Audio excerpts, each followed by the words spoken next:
guys, it is Wednesday today. I wanted to talk to you about hypothyroidism.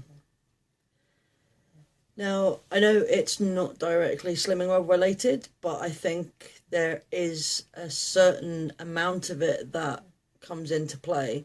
I've been struggling recently, as I've mentioned in some of my previous videos. This week, I'm really feeling the effects of it, and from what my doctor said and from the research that I've done, a lot of it seems to be connected to my thyroid. Now, unfortunately for me, I still haven't been able to get an earlier blood test, so at the moment my appointment is still standing at the 26th of October.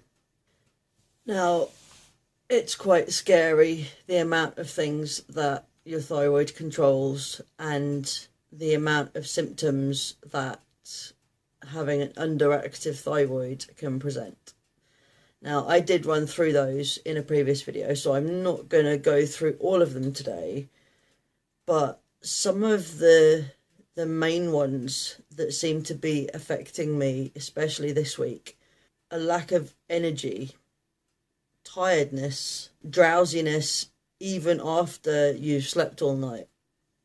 Now, this is something that I've struggled with for years, and I never really understood what it was that caused it. I thought that I just never really slept very well, and that, I felt tired during the day because I hadn't had a good quality of sleep.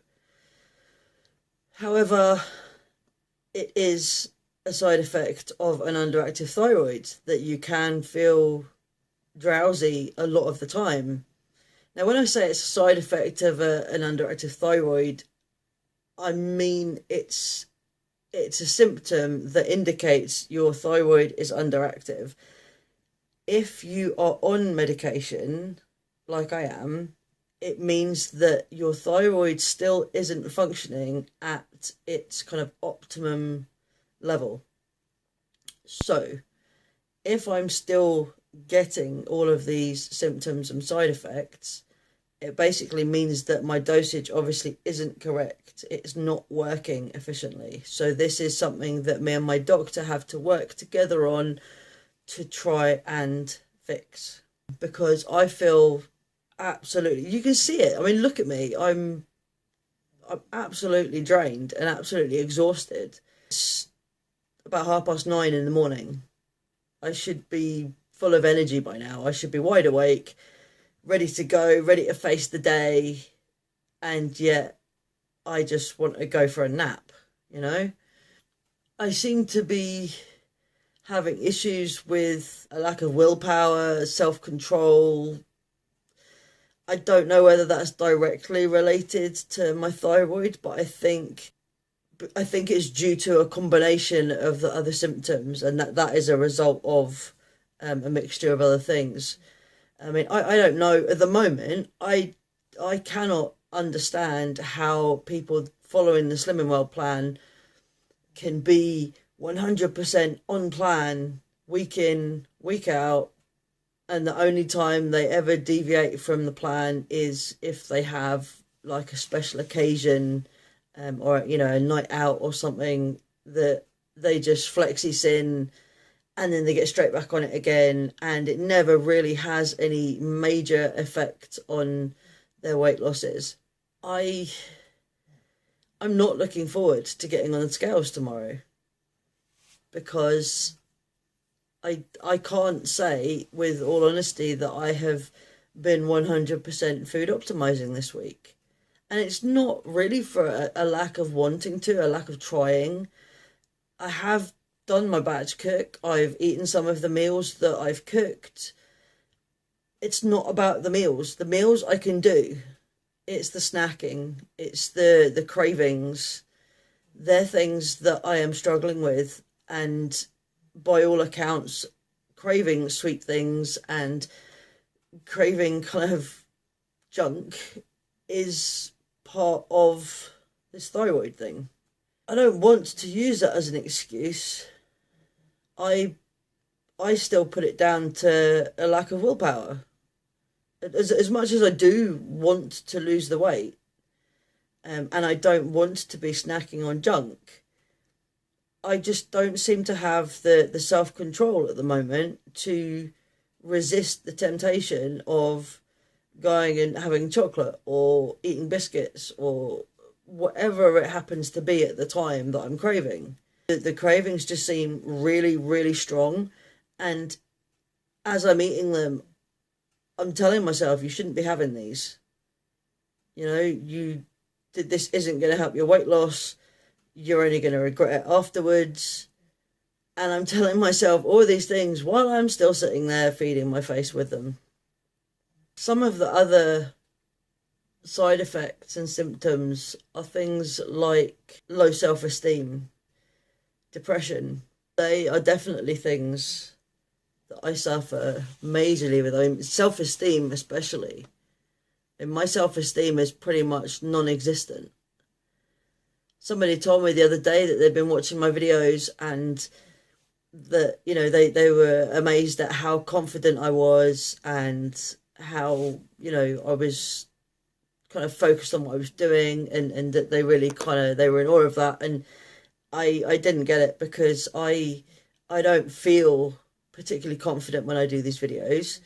I don't feel like I'm outgoing and bubbly and fun. I don't see that. I don't get that. I don't feel that in here. You know, it's really hard because even though I know that since March I've lost over 2 stone, I still beat myself up about the fact that I'm still overweight. I keep reminding myself that I'm losing weight, but it doesn't sink in because I can't see it really. I don't see it on my body. I'm still in big clothes. I still have a squidgy belly that kind of just, you know, hangs and whatever, and I don't feel attractive. I can't see the weight loss, and so it's done nothing so far for my self-esteem. Now I'm hoping that as I continue on my journey and as I lose more weight, that gradually I will be able to see it. I really hope I will. I mean, that's kind of the point of me doing this. It's for me. It's so that I feel better and that I feel better about how I look. Another symptom of an underactive thyroid is weight gain. Basically, if your thyroid gland is not working properly, then it slows down your metabolism. And obviously your metabolism is what kind of gets you going. It's like a pump, if you like a fuel pump in a car. If your fuel pump isn't working properly, then the car's going to be running sluggish and it's not going to be performing at its optimum rate. It's not adequately processing the fuel. And on the other extreme, obviously, if it's flooding the car with fuel, then again, you're going to have problems. It'll kind of speed up, it'll work, the car will go great for a while, but then it will kind of crash and burn out because it's not working at that steady pace that you need it to work at to get the best performance. And it's the same with your thyroid. If what you're putting into your body, i.e. calories, energy, fuel, if that's not being processed correctly, then you're not going to get the results that you want or need. So you could be eating as much healthy stuff as you want, but if your body's not doing what it's meant to do with it, you're still going to feel sluggish, and you're not going to, it's not going to do what it's meant to do. You know, I'm probably not explaining it really well, and I apologise. I'm not a doctor or a scientist or anything. I just know that weight gain is a major problem when you're suffering with hypothyroidism, because it does slow down all of your systems. So you're not burning off as much of the as many of the calories as you would normally. Other things like a poor short-term memory, and what some people call like brain fog. It's also kind of connected with an inability to concentrate and to focus for any great deal of time, confusion, slowed mental reactions. And I think to a certain extent, with me as well, it also to do with my speech. You'll notice when you listen to me talking that I pause quite often and I say quite a lot. I know what I want to say. The words are all here in my head, but it's like I can't process it fast enough. So when I speak, I tend to speak quite slowly if I'm trying to explain something, because it's like there's a delayed reaction between it going from being in here to actually coming out in an understandable sentence, something that makes sense. It's not much fun. If somebody asks me a question, even if I know the answer to it, I will often like pause, or there'll be a delay in my answering, and I don't even always notice that I'm doing it. But it's like my brain kind of takes a moment to process that question and to process the answer, and then to let it come out, which is really frustrating because the people around me don't always get it. They don't understand. They think that I'm not bothering to answer them, or that I'm not listening, or that I can't be bothered talking to them, or whatever. And it's not the case. I find it extremely frustrating when I'm trying to speak, and although I know the words, I know that up here, locked away somewhere, I have quite an extensive vocabulary, but sometimes those bigger words just won't come out when I want them to. And I can actually be sat sometimes trying to think of what I want to say, and, I'll know just the perfect word for the sentence, but I can't find it. And so I have to try and reword what I'm going to say in a more simplified way to avoid having to try and find that word. Does that make sense? It sounds like I'm a bit stupid. But yeah, the whole poor memory thing, that is a biggie for me. It's like the other day, I bought some tickets to go and see my son's school panto. And I remember that the teacher handed them to me. I remember what they look like. I cannot, for the life of me, remember what I did with them once she gave them to me. Now, I have searched in the car to see if I put them in any of the side pockets or anything in the car. I've searched through all of the pockets in my combat trousers and stuff. I've like all of the trousers that I've been wearing over the last few days, because I've thought, well, I must have put them in my pocket. I've searched in my purse, even though I'm pretty sure I didn't have my purse there with me at the time. But I've searched in all these different places and gone through piles of paperwork and stuff at home, and rummaged around the house in all of the places that I kind of thought I might have put them. I still haven't found those tickets. And the show is this afternoon. So I'm just hoping that there's not going to be an issue when I rock up at the school to go and see the show, because I won't have a ticket to hand in. I mean, I'm sure it'll be fine. The school know that I've bought the tickets.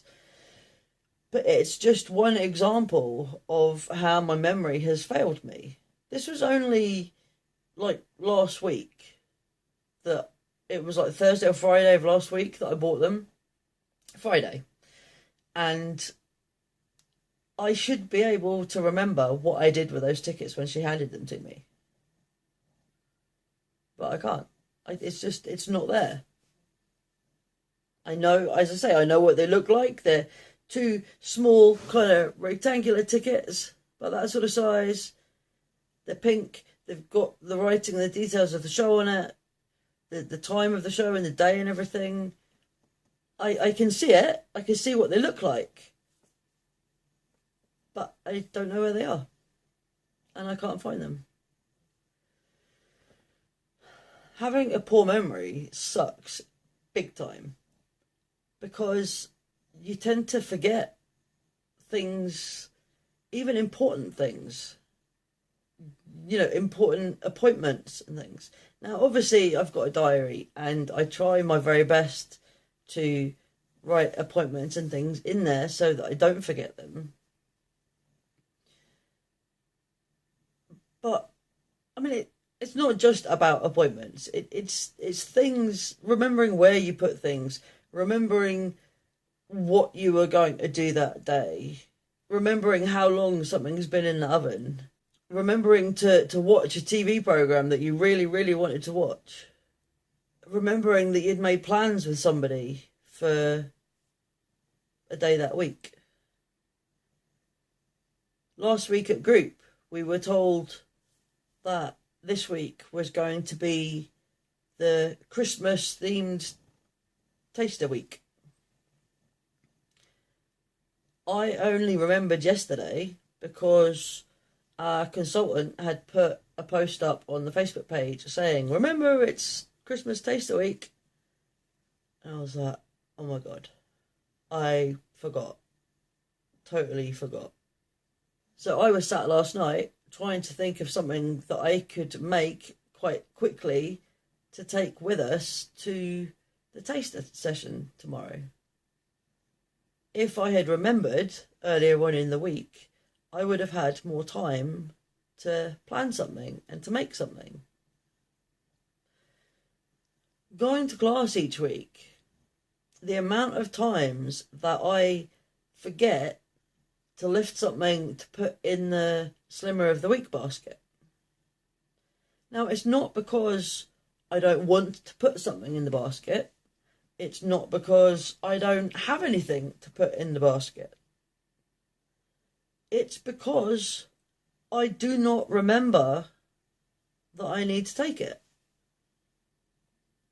In the mornings, obviously, they're hectic enough having to get the kids all ready and up and out of the house and to school on time, and then I go to slimming class straight from the school run.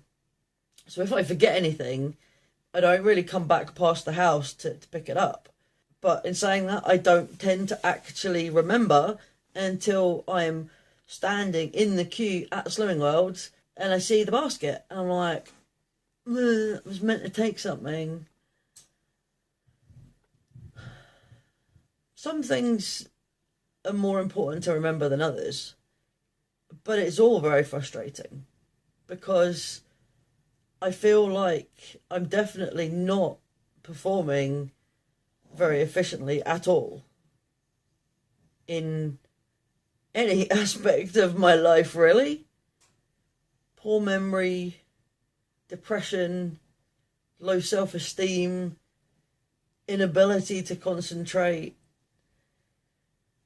slowed mental reactions, confusion. I've got all of those. Also, even things like detachment from personal relationships. It's getting a bit deep here, but I can actually kind of relate to that. Going back a year or two, I was really, really close to my kids, and we had a really strong bond. Something that has been on my mind over the last few months is how I don't feel as close to them anymore as I used to. Now, I mean, there are other factors that come into play, other factors that have contributed to that feeling. But when I read that a feeling of detachment from personal relationships is actually another symptom of an ineffective thyroid, that got me thinking some more. Because also with friends and relatives, people that I'm in theory close to, I don't always feel that close to anymore. If I don't speak to somebody for a few days, or don't speak to somebody for a couple of weeks, or whatever, it doesn't really bother me. I mean, that sounds quite harsh, and I don't mean it in a bad way. What I mean is it doesn't even occur to me that I haven't spoken to them for a while. And again, that could be read as me being really inconsiderate, or being really selfish, and it's not. I would never intentionally upset my friends or my family by not talking to them. But yeah, it's weird, because I do feel like, I honestly do feel like I'm kind of distanced from my friends and family. I always put that down to being my depression and, the stress and everything. And I thought that's what, I thought it was just me kind of shutting myself away due to the depression. But it's maybe not, because it's not something that I do intentionally. It's something that I kind of notice every now and again, and I try and fix it, and I'll try and like get back in touch with everybody, and sort of apologize for not being in touch, and promise to try and talk to them regularly. But in a way, it kind of worries me as well that all of these things are going on inside my body, and it could very well be to do with my thyroid, and even the depression and everything. All of it could be down to my underactive thyroid. Even the depression. Now, obviously, there are other reasons that I have suffered with depression, or that have certainly contributed towards it. However, if my tendency towards getting depression has stemmed from an underactive thyroid over the years, then it's not necessarily about my inability to cope with things. It's not like I'm at fault. It's not like I'm like suffering with this really bad mental health issue because of something else, because of, things that I've not been able to deal with, things that have happened in my past that I've not been able to cope with. This could all potentially be a medical thing, because a lot of the systems that your thyroid is connected to are neurological. Hence the confusion, the depression, the low self-esteem, the bad memory, the slow reactions. They're all like mental things. They're all in your head. They're all neurological. There are other things as well. Things like dry skin. My skin is so dry. And I'm talking about from head to toe. My skin everywhere is really, really dry. Actually, no, I several times over when I've been out and about, I've bought tubs and bottles of creams and emollients and whatever. So I have things that I can use on my dry skin. Do you think I do? No. And why don't I? Because it doesn't occur to me. Because I forget that I've bought them and forget that I need to put them on. That sounds really crazy, right? You have dry skin, you've bought the cream, put the goddamn cream on, right? No, because it's not part of a routine that I've followed. It doesn't occur to me from one day to the next that my skin is dry, I've got the cream, put the cream on, it'll help. No, no, just, yeah, buy the cream, put it with the rest of my stuff, and totally forget that I've even bought it. It's nuts, right? A deepening voice is another symptom. I used to be really, really quite paranoid about my voice because when I listen to myself speaking, to me, it sounds like I've got a really, really deep, low voice. Like, almost like a man's voice rather than a soft, feminine, gentle, higher pitched voice. And that bothered me quite a lot. I'm not too bad with it now. I think I've just kind of accepted that that's how my voice is, and I just have to get used to it. Well,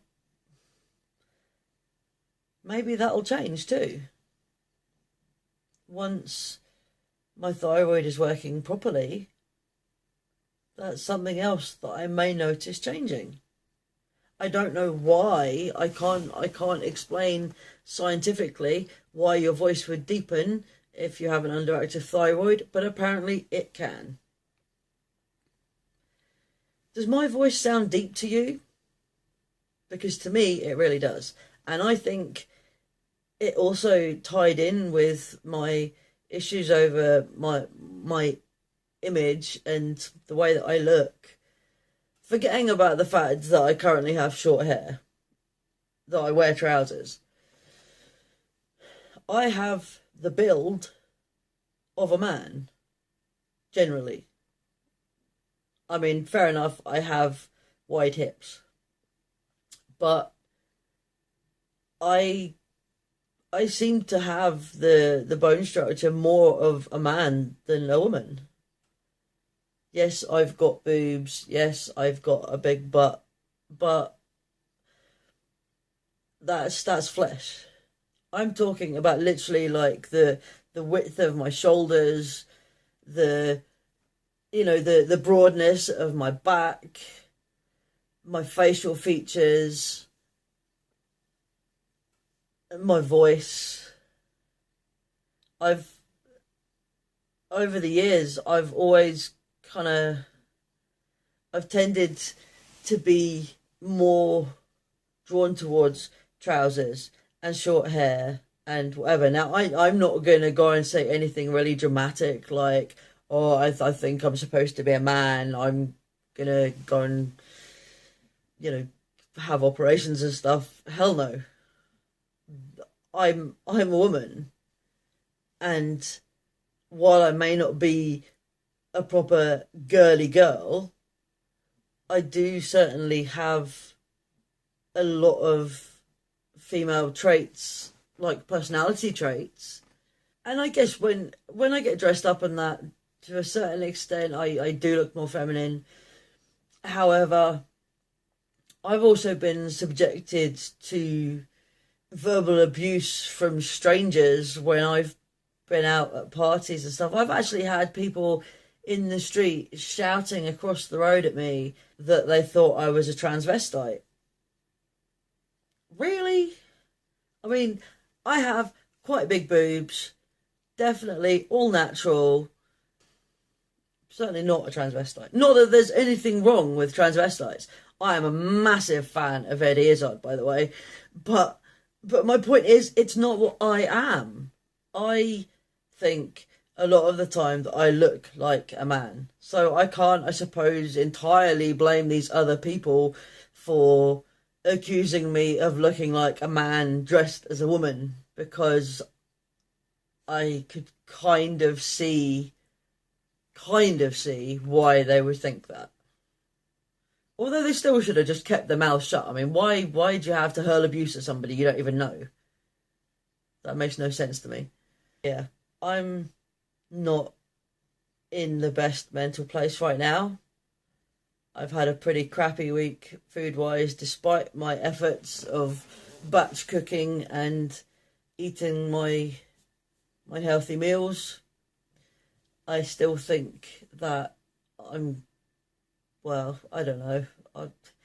You know what? I don't want to get a gain, but I've just got this kind of, again, negative voices in my head saying, you're going to get a gain because you've been snacking and picking at stuff that you're not meant to have. And, you had that bar of chocolate and you had those biscuits that time. And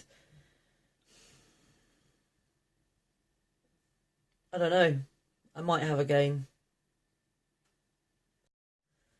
It's really annoying because I only have to lose £2 to get my 2.5 stone award, which I think in some ways would help me because it's like my next milestone conquered.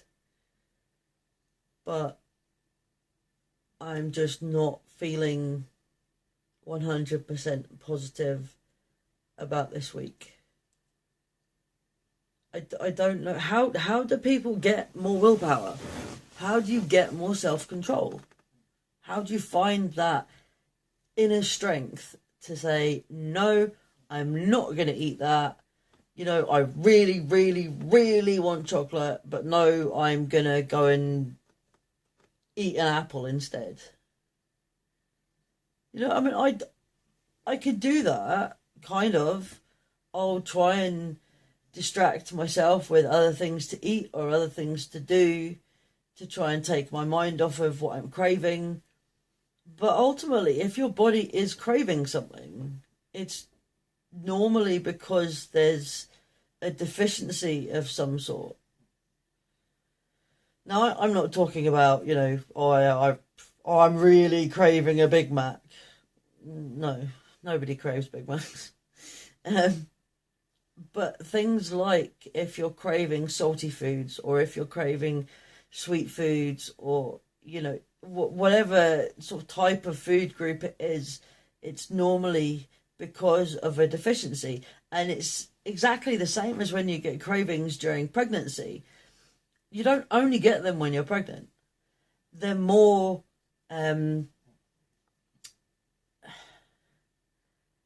See, it's happened again. I can't think of the word. They're more common when you're pregnant because I think they're more obvious. Because obviously the baby is using up a lot of the nutrients that you're putting into your body, and so when you crave something, it's your body's way of saying, hey, hello, I need more of that iron, or I need more fiber, or I need more calcium, or whatever.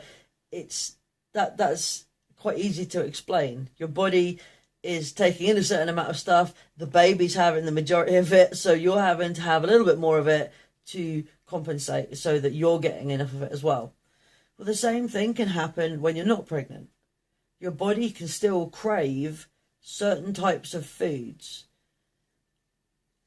And it's for a very similar reason. Your body's not got enough of that food group, of that nutrient group. So it's not always a case of I'm craving sweet stuff, so therefore I must be deficient in sugar.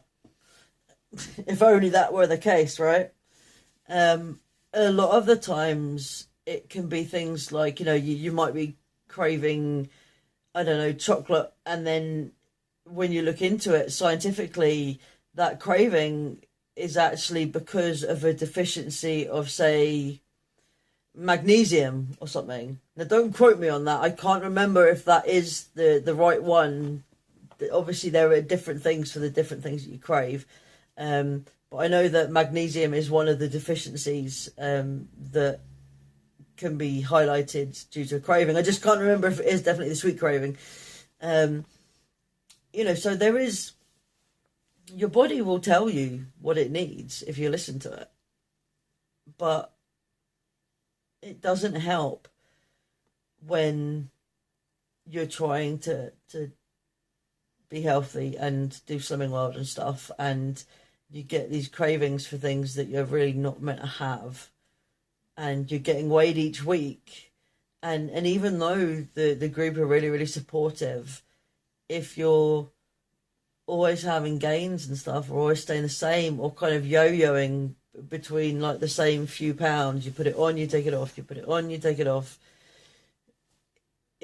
I think it gets frustrating for you, but I think to a certain extent it must kind of get frustrating for like your consultant and stuff as well, because they think that they're not doing their job, when I don't think that's necessarily the case.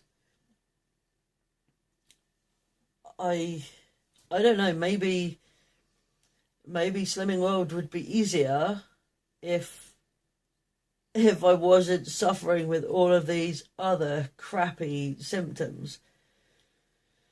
I am really, really hoping that once my thyroid is sorted, although I know it's not going to happen overnight, that the way that I feel in general will improve. I know that once you've got onto the right dose of the levothyroxine, that things like your mood, your depression and that, it will start to lift fairly quickly. Your skin, your dry skin and that will start to, or your skin in general will start to improve a bit. Things like your memory will start to improve. These sort of things tend to get better over like the first few weeks of being on the correct dose. Your body will sort of start slowly correcting things. Unfortunately, one of the last things to get improved, or the last things that you'll actually feel improving, are things like the weight gain and the metabolism rate increasing. That takes longer for your body to correct. It takes being on the right drugs for probably a few months before you will actually notice an improvement in those things, and for your body to start processing the excess fats that you're carrying to try and burn them off and to try and get rid of those.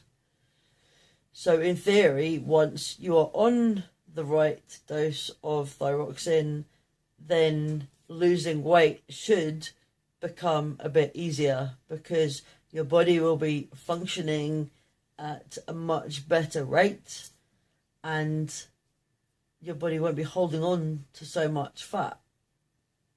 So I'm quite looking forward to that point, if that's what my issue is. It'll be quite nice to actually, see the weight moving a bit faster. So, I don't know. At the moment, I've got to sit and wait for this blood test. It's still another couple of weeks away yet. Well, we're nearly 3 weeks away yet. I'm going to keep phoning the surgery and see if I can get a cancellation to get the bloods done sooner. Because, to be fair, I'm really not enjoying life very much just now. Actually, one of the other things that I noticed on the list of symptoms, which I hadn't picked up on before, was a puffiness in your face, especially around the eyes. Now, I don't think my face is particularly puffy. In fact, I'm hoping that it's not puffy, because if you do start getting this puffiness, especially around your eyes, apparently that's like a signal that your condition and your underactive thyroid has actually reached quite a serious point and needs some proper medical attention. I know that I have quite big eyes, and this part around here does sometimes appear more puffy. Although looking at myself now, that's serious bags under my eyes. That's not even a shadow, is it? Look at me, look at my eyes, not around the eyes. I don't think they're puffy. What do you think? I'm just feeling pretty down in the dumps right now. And my antidepressants don't seem to be doing much. I mean, I'm not like majorly depressed. I think I'm more hacked off would probably be a better way of putting it, a more accurate way of describing how I feel right now. I feel tired, very sluggish. I don't have the energy to do anything. I have a whole ton of stuff that I'm meant to be doing today. I have housework to do and that. And right now, I just want to close my eyes. I really could just shut my eyes and go to sleep for a bit. But I don't know if that's the right thing, if that's what I should do. If I'm feeling tired, should I nap? Or should I try and stay awake so that I'm more tired when I go to bed? I don't know. Sometimes I get to the point where I just don't feel like I could stay awake at all. And, you know, in the afternoon, if the wee man's sleeping, if I've got enough time before I have to go on the school run, I'll curl up on the sofa for half an hour. You know, I mean, even if I don't sleep, I'll just shut my eyes and just try and recharge the batteries a bit. I'm only 36 years old. Surely I should kind of be at the peak of life, the peak of fitness around now. I feel about 60. Yeah, I'm about ready for retiring. No, I don't want to bring you guys down. I didn't really mean to come on and just like moan at you. I did want to try and produce a video that kind of explains a little bit more about the effects of an underactive thyroid, and hopefully in my ramblings I have actually shared some facts and some items of interest with you all. So I shall go for now and edit this video and get it uploaded. I hope you guys are all having a great week, and I shall see you again very soon. Bye. Thanks for watching. If you enjoyed this video, please give it a thumbs up below. If you would like to see more recipe ideas, how-to videos, live cook-alongs, cleaning and organising tips and much more, then please click that subscribe button and you will be notified each time I upload a fabby new video. Until next time, my friends.